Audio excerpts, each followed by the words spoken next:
The transatlantic slave trade, where you forcibly removed approximately 12.5 million human beings from Africa over the course of 4 centuries, and millions of them died on those ships in transit over to you, and their survivors, their descendants, were subjected to generations of systemic dehumanization until today, legally, institutionally, religiously justified and upheld by that so-called civilization that produced your so-called enlightenment, your declarations of the rights of man, your universal human values and so forth, your Bill of Rights. That same civilization, that same people, at the same time, in some cases, the same individuals who wrote those beautiful words, those founding documents, they themselves owned other human beings as property. And you now, revisionists, you call it a contradiction. It's not a contradiction. It is the operating code expressing itself very clearly.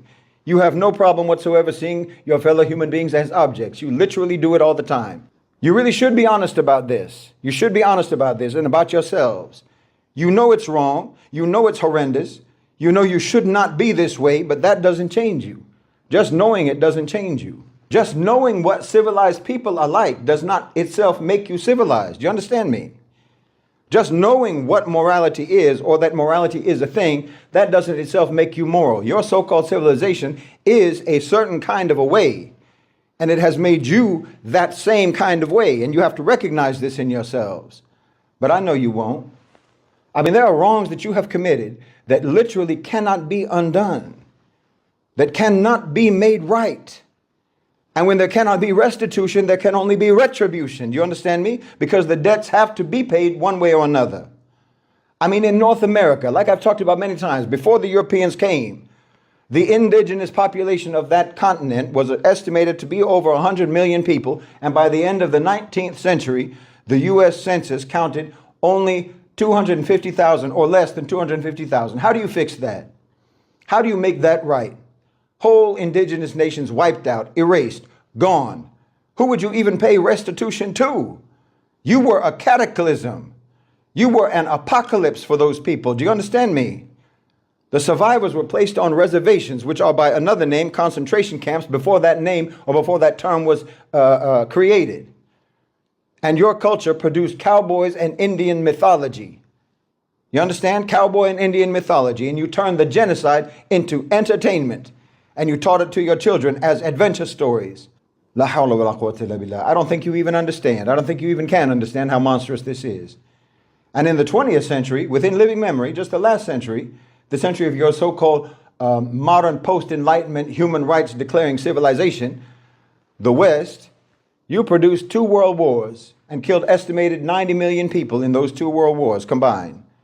The Holocaust, that was nothing but where your character and your instincts intersected with your technology. That's all that was.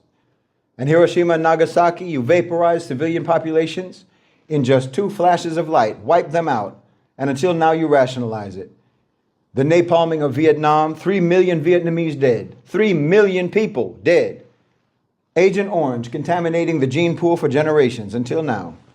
Then you had in the 1990s, the sanctions against Iraq. In the 1990s, where the United Nations itself estimated that you killed over 500,000 Iraqi children, and your Secretary of State, so-called, at that time said that the price was worth it. Said it on camera, said it on record. She said it was worth it. Sure, you might disavow what she said, but you don't disavow what she did, because you didn't stop and you don't stop, and you're still doing it until now. And now, right now, you have live streamed in real time a genocide against the people of Gaza. And the truth is, you don't care.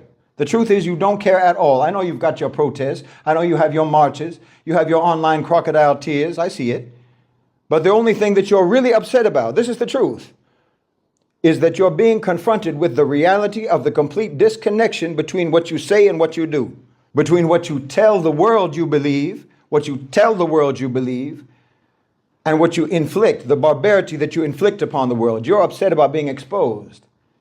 You're upset that the lies about your so-called civilization are being exposed in 4K. It isn't this should not be happening. We shouldn't be doing this. It's we can't be seen doing this. It hurts our credibility. Do you understand? No one in the world believes that you actually believe in the principles that you talk about. No one believes that. Because everyone in the world has experienced the brutal reality of how you really are and what you really believe in. You're literally, you only care about your self-perception between each other because you never cared about how your victims see you. You never cared about our opinion at all. You just don't want to look bad in front of your own people, meaning you don't want you want to keep the facade up so that you can keep telling each other how civilized you are, how advanced you are, how sophisticated you are. It's bad form, to be caught on camera violating every single principle that you all pretend to believe in. It ruins the illusion. It spoils the collective role play. It's a mood killer. All right, Shalom. All praise to the Most High, Yahweh, by Hashem, Yahushai, by Hashem, Rakak Wadash, and double honor to our apostles, elders, and bishops here at Great Millstone for teaching this truth that's going all around the earth. Shalom to the hopeful elect out there. All right, this is your brother Itazawan. We back at it again with another quick lesson. And I had that clip of the man Shaheed Bolson, and I think his channel is called Middle Nation. All right, and I have the copyright disclaimer in the front, but fair use. Okay, declaring fair use under the Copyright Act of 1976, where such things are used for educational purposes. All right, for information, for teaching, for scholarship. All right, and so on, in which I'm not making any money from this video, all right, just to use that man's clip, okay? But with that being said, we see, or rather we hear and see, what he had to say, in which that portion was clipped out. The portion that I put in was clipped out of a much longer portion that he had on his channel. But he talked about, basically who he was talking about was E-Saww Edom, right? America, Babylon the Great, okay? And the rulership and those who rule over this place and have ruled for so many hundreds of years on this side in the Western Hemisphere. And he began to go into, as you heard, the different scenarios in which particularly, what the Israelites, the so-called Negroes, Latinos, Native Americans have experienced on this side under the hand of the wicked, right? Which is E-Saww Edom, the so-called white man, all right, who has this time period and has had this time period to be in rulership, right? That was given to him by the Most High, Yahweh, all right? Yahweh by Hashem, Yahushai, and the torture and the affliction that was put on the Israelites particularly, but all other nations where this man goes, he brings nothing but death. He brings nothing but trouble to all the nations. And that's pretty much what his podcast was going into at that time. But I just clipped out that portion just so that, I could make this lesson, okay? Because he hit a bunch of points, okay? And so with that being said, we're just going to jump into some scriptures to kind of back up some of the things he was saying, in that clip, all right?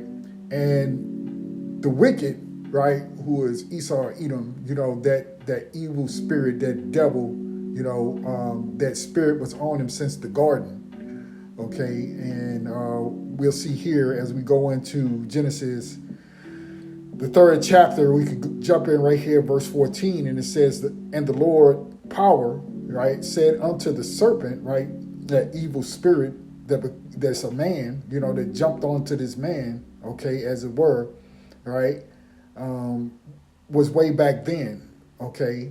So let's go into it here again. And the Lord power said unto the serpent, because thou hast done this, thou art cursed above all cattle and above every beast of the field. Upon thy belly shalt thou go, and thus shalt thou eat all the days of thy life. Meaning this man will always be wicked, all right?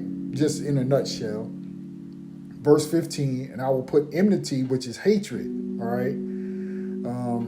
Let's see if we can get it real quick. When you go into enmity, it's ahabah, right? And it says enmity, hatred, all right? You see it right there, okay? Let's see if we can get back to it real quick. I'm not gonna be too long with it. I hope, you know how that goes. It's in the spirit. So, but anyway, it says, and I will put enmity between thee and the woman, and between thy seed and her seed. It shall bruise thy head, and thou shalt bruise his heel. So here it's really talking about what the children of Israel, all right? That difference in the seed. The woman is really Israel, all right? Parabolic speech, okay? In which, you know, under this man we've received our bruises, you know, but ultimately we overcome it, all right, through Yahweh B'Shem Yahushai, just to make it easy to understand. So that hatred has always been between us and that serpent, right? That evil spirit, okay, in a man here on the planet, you would have to call him what in the very beginning, Cain. When you go to the story of Cain, all right, is where you first see this lying, murderous spirit, okay. Genesis 4:1, it says, and Adam knew Eve, his wife, and she conceived and bare Cain, and said, I have gotten a man from the Lord. And you see the same order, right, in Cain and Abel, and Esau and Jacob. You know, the first came out red all over, hairy, right, paraphrasing it, like a hairy garment, see. Going on, it says, and she again bare his brother Abel, and Abel was a keeper of the sheep, but Cain was a tiller of the ground. And in process of time, it came to pass that Cain brought to the fruit of the ground, brought of the fruit of the ground, and offered unto the Lord Yahweh. But unto Cain and to his offering he had not respect, and Cain was very wroth, and his countenance fell. And the Lord Yahweh said unto Cain, why art thou wroth, and why is thy countenance fallen? And Cain talked with Abel his brother, and it came to pass when they were in the field that Cain rose up against Abel his brother and slew him. So he killed his brother.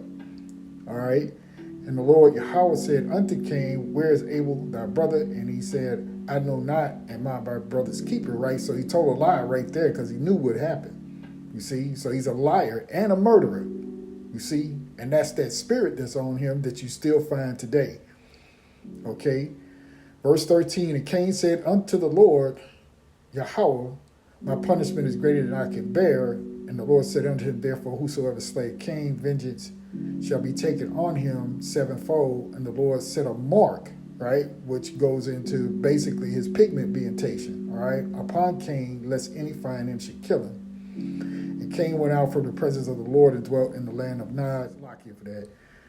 Anyway, back in verse 16, and Cain went out from the presence of the Lord and dwelt in the land of Nod on the east of Eden, all right, which again goes into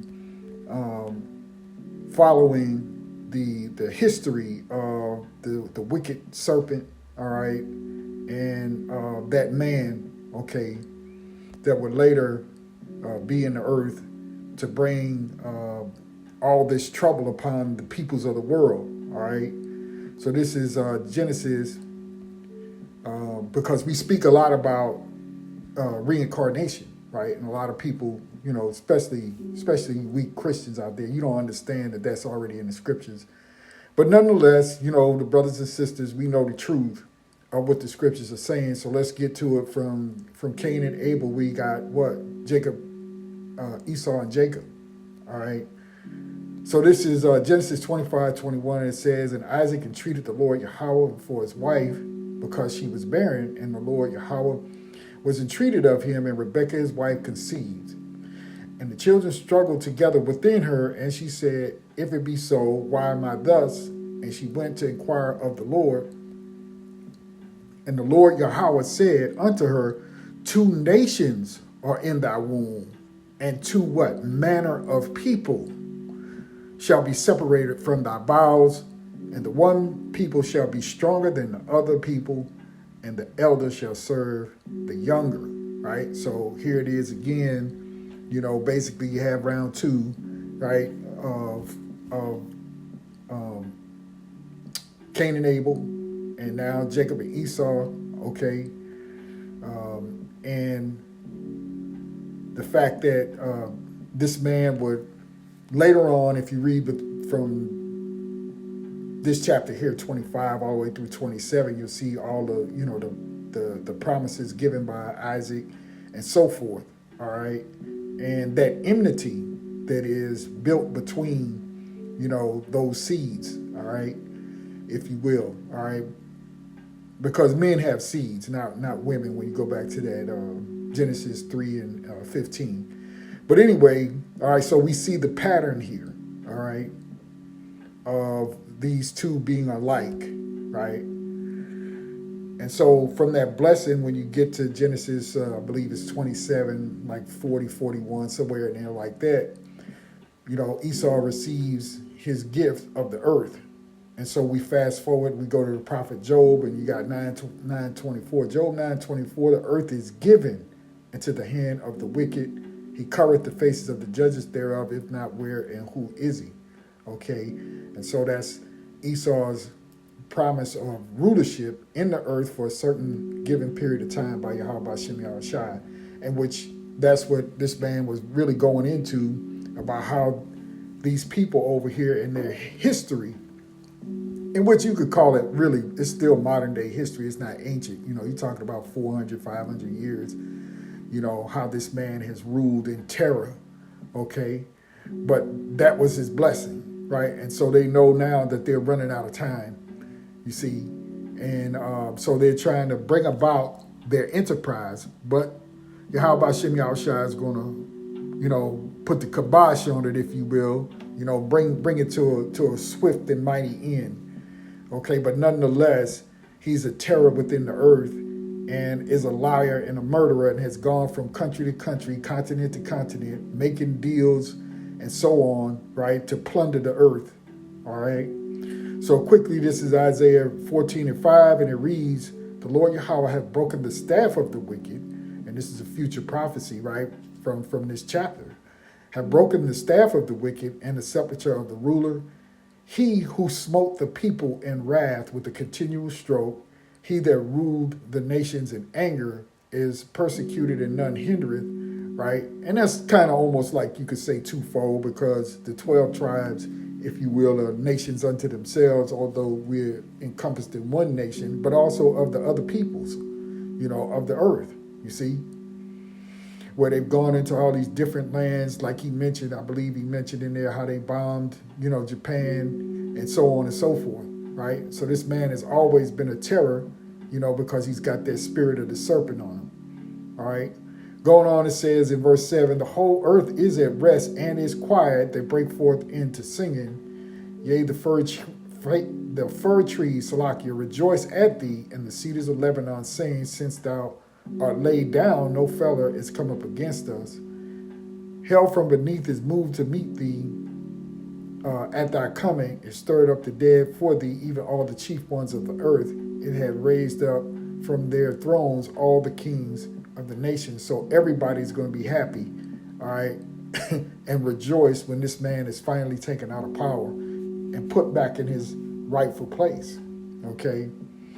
So he did make mention of the indigenous peoples of the Western Hemisphere on these, as you could say,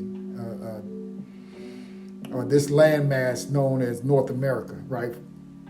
So let's read a little bit about this. This is 2nd Ezra 13, and drop down to verse 39 here, and we'll read a little bit of this, you know, and to prove it, okay? So what he was doing was giving a chronological or oral, you know, overview of what these devils have done in the earth, particularly on this side, all right? To show proof, you know, that these people were the Israelites, all right? The so-called Indians, Native Americans, okay, that you read about all throughout history. And you heard how he stated that they turned it into basic entertainment, you know, cowboys and Indians. You know, the Indians were the bad, vicious people that had to be put down, right? And the so-called white man wore a white hat and was for justice and uprightness and so on, which is all a lie. You're right. That's that spirit of the serpent, to be subtle, to be a liar, to be a murderer, to be cunning, right? To be crafty, you see. Anyway, verse 39, it reads, and whereas thou saw that gathered another peaceable multitude, Salakia, and whereas thou saw that he gathered another peaceable multitude unto him, those are the 10 tribes which were carried away prisoner out of their own land in the time of Oshea the king, whom Salmanassar the king of Assyria led away captive, and he carried them over the waters, and so came they into another land, which would be over in this land, in this part of the world. But they took this counsel among themselves that they would leave the multitude of the heathen and go forth into a further country where never mankind dwelt, that they might there keep their statutes, which they never kept in their own land. And they entered into the Euphrates by the narrow places of the river. For the Most High then showed signs for them and held still the flood till they were passed over. For through that country there was a great way to go, namely of a year and a half, and the same region is called Arsareth. Then dwelt they there until the latter time, and now when they shall begin to come, the highest shall stay the springs of the stream again, that they may go through. Therefore sawest thou the multitude with peace. But those that be left behind of thy people are they that are found within my borders. Now when he destroyeth the multitude of the nations that are gathered together, he shall defend his people that remain. And then shall he show them great wonders, right? And those great wonders, when that day of the Lord shall come, will be, hey, look, we'll see those chariots. There's going to be all types of things going on, all types of destruction. Deliverance is going to happen as well as destruction, you see? And that's just a part of it, okay? Now, also, when he mentioned, the slavery that was going on, how the southern tribes came over here through those slave ships, as he mentioned, and Yahushua prophesied about times of trouble in that land. And ultimately, subsequently, what would happen is the remainder of those who did flee and got away went into the interiors of Africa, that continent you know as Africa. All right? So this is Matthew 15, and it reads, 24 and 15, when ye therefore shall see the abomination and desolation spoken of by Daniel the prophet stand in the holy place, whoso readeth, let him understand. Then let them which be in Judea flee into the mountains. Let him which is on the housetop not come down to take anything out of the house, neither let him which is in the field return back to take his clothes. And woe unto them that are with child, and to them that give suck in those days. But pray ye that your flight be not in the winter, neither on the Sabbath day. For then shall be great tribulation, such as was not since the beginning of the world to this time, no, nor ever shall be. And except those days should be shortened, there shall no flesh be saved, but for the elect's sake, those days shall be shortened, right? So starting with the siege on Jerusalem, and then, the destruction of Jerusalem in 70 AD, where the southern tribes, had moved in, all right, into the interiors of Africa, and then would subsequently be put on those slave ships, because that was also covered, right, in Deuteronomy 28. We're jumping right there at 64, and it reads, and the Lord Yahweh shall scatter thee among all people from the one end of earth even unto the other, and there thou shalt serve other gods which neither thou nor thy fathers have known, even wood and stone. And among those nations shalt thou find no ease, neither shall the sole of thy foot have rest. But the Lord shall give thee there a trembling heart and failing of eyes and sorrow of mind. And this is, these are conditions, right, that Jake would feel over here in this side of the world. All right. And the 10 tribes caught hell too, as he mentioned, 100 million reduced down to 250,000, and then imprisoned, basically, because that's what the reservation is, imprisoned on their own land. You see? Verse 36, and thy life shall hang in doubt before thee, and thou shalt fear day and night, and shall have no assurance of thy life. And we feel that way today, because why? These curses are still upon us. All right? Okay? And so that's how I felt on the tribes, before they went into these various different captivities, So what we see is the results of these curses right here. When you look at the tribes having to come over to this side, that was a result of going into captivity and getting out. And then the same thing for the southern tribes to go into, to be besieged and so on, and have to flee and run, right? And come over to this side, all right? Or be brought over to this side, by these devils, okay? In the morning, verse 67, thou shalt say with the Most High, it were eve, and at eve thou shalt say with the Most High, it were morning, for the fear of thine heart wherewith thou shalt fear, and for the sight of thine eyes which thou shalt see.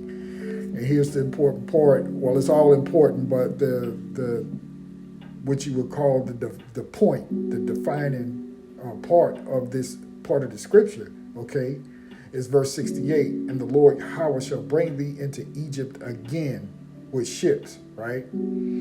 So that's talking about a different Egypt, right? Or a different place of bondage, right? Which would ultimately be here in the Western Hemisphere, in this place that they call America, okay?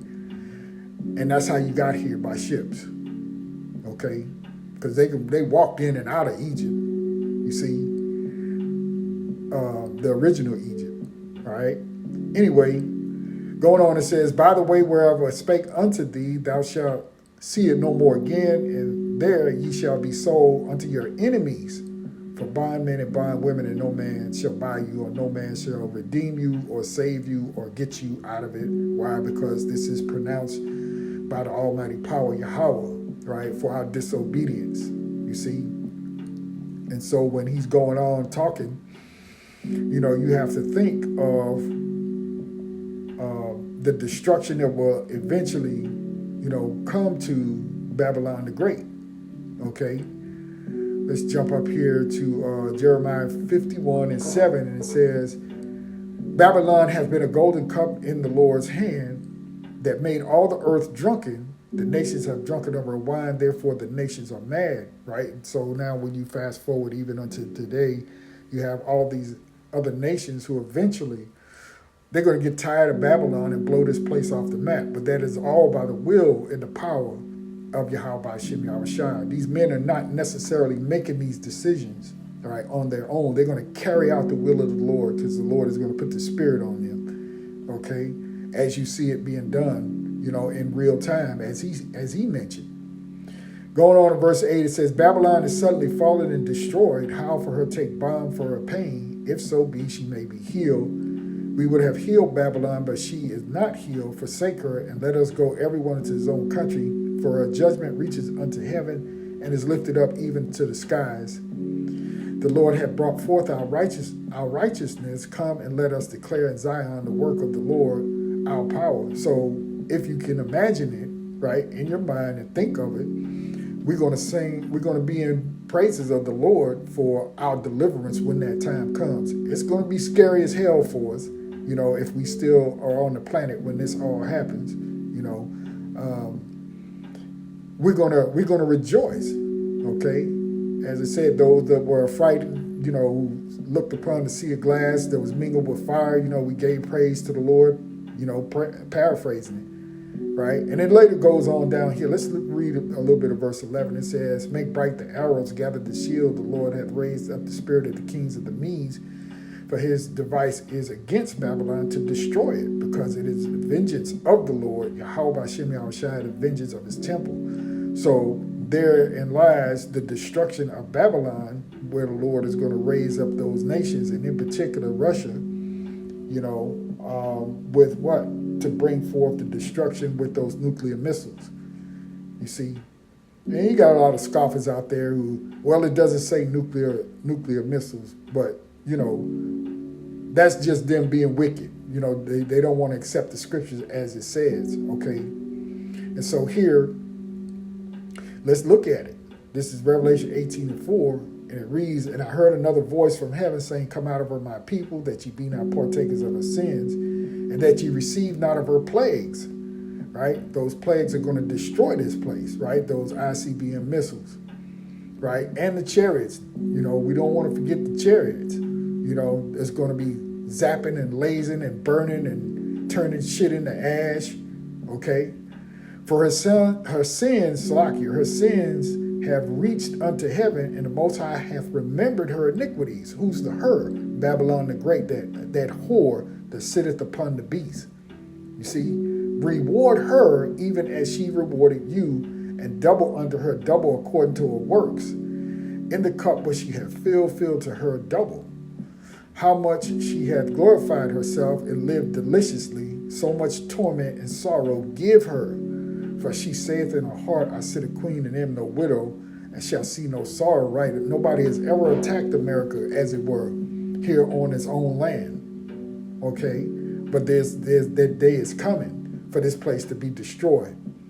You see, verse 8, therefore shall her plagues come in one day, death and mourning and famine, and she shall be utterly burned with fire, for strong is the Lord power who judges her. You see, and you can read the rest of chapter 18, okay, but that's what it's going to be. All right, if we go back, Salakia, to Revelation 9:14, okay, and it reads, saying to the sixth angel which had the trumpet, let's start right here, verse 13. And the sixth angel sounded, and I heard a voice from the four horns of the golden altar, which is before the Most High, saying to the sixth angel which had the trumpet, loose the four angels which are bound in the great river Euphrates. For the four angels were loosed, which were prepared for an hour and a day and a month and a year, for to slay the third part of men, which would be E-Saww, Edom. You got the three different parts of men: the sons of the wicked, the sons of the nations, and the sons of E-Saww, Edom, the wicked. Salaki, I said that the wicked, but the sons of the Most High. Right. So there's three different categories. All right. Verse 16, and the number of the army of the horsemen were 200,000 thousands. That's 200 million, all right, of these horsemen. These horsemen are these ICBM missiles, okay? And I heard the number of them. And thus I saw the horses in the vision and them that sat on them. And so just to clear it up for those who may be listening, all right, John the Revelator could not say ICBM missiles because there was no such word or way to say it in the Hebrew, almost 2,000 years ago. Okay, and that's a stumbling block for you unbelievers out there anyway.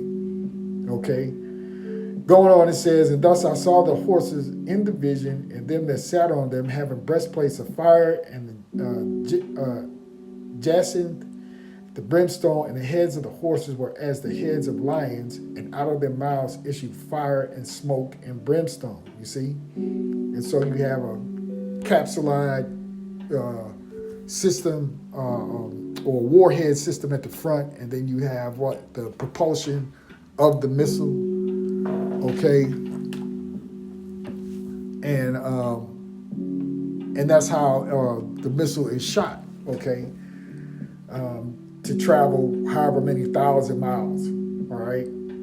Anyway, going on to verse 18, says, by these three was the third part of men killed by the fire and the smoke and the brimstone which issued out of their mouths. All right. And those warheads are the mouths.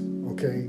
For their power is in their mouth and in their tails. Right. That's the propulsion. For their tails were like as serpents and had heads. And with them they do hurt. Right. So they're going to burn up everything. Okay. Just to give you a quick overview. Right. You can go on and read the rest of that. All right, so this man's days is numbered, all right, because of all the viciousness, all the wickedness, the murder and bloodshed that this man has done in the earth. That's going to be what that's how the Lord is going to pay them back, okay? And then ultimately they go into captivity for 1,000 years before the Lord gets rid of them, all right? When the kingdom comes in, they're going to build up the kingdom here upon the earth, you see? Obadiah 1:15, For the day of the Lord Yahweh is near upon all the heathen. As thou hast done, it shall be done unto thee. Thy reward shall return upon thine own head. Right? So what did he do? He rewarded wickedness. He rewarded pain and suffering, affliction upon the children of Yahweh Hashem Yahushua. So that's going to be returned unto him. You see? For as ye have drunk upon my holy mountain, so shall all the heathen drink continually. Yea, they shall drink, and they shall swallow down, and they shall be as though they had not been. But upon Mount Zion shall be deliverance, right? And that will be the children, the elect, right, of Yahweh Hashem Yahushua in those latter days, the day of the Lord. And there shall be holiness, and the house of Jacob shall possess their possessions. And the house of Jacob shall be a fire, and the house of Joseph a flame, and the house of E-Saww for stubble. And they shall kindle in them and devour them, and there shall not be any remaining of the house of E-Saww, for the Lord Yahweh Hashem Yahushua has spoken it. You see? And that's what's going to happen to them. You know, they're going to be destroyed for all their wickedness. So this is why this man is moving as fast as he can to try to get his shit done. You know, it ain't going to work. Anyway, we'll get this last scripture and that'll be it. So you see it, you know, this is just a little microcosm as to what the man was saying. I believe he may be even an Israelite. You know, though he looked like a white man, I believe he was born here in America and he lived somewhere abroad. But, you know, he puts out, like I said before, a lot of insightful thought. You know, I believe he's some type of a professor as well, you know. But anyway, this is 2nd Ezra 6. We're jumping right here, verse 7. It says, Then answered I and said, What shall be the parting asunder of times? And when shall be the end of the first and the beginning of it that followeth? And he said unto me, From Abraham unto Isaac, when Jacob and E-Saww were born of him, Jacob's hand held first the heel of E-Saww, right? Because that's how they were born. E-Saww came out, Jacob was holding on to his heel, which is parabolic for how Yahushua is going to pull him out of power, right? Verse 9, for E-Saww is the end of the world, this world age, okay? And Jacob is the beginning of it that followeth. So the world to come, the kingdom of heaven, the kingdom of righteousness is the world to come, which belongs to Jacob, right? And so shall we be with the Lord forever and ever and ever, and righteousness shall reign on the earth, because this man he's had his time, he's done his wickedness, and here we're coming to the end of it. And we see the signs. Everybody sees the signs. These other nation people see the signs, all right? And so that's what that man was speaking about, okay? So anyway, like I said, it inspired me, that portion I clipped out inspired me to do this lesson, all right? In the spirit and power of Yahweh Hashem Yahushua. So with that, Lord willing, it was edifying and you gained something out of it.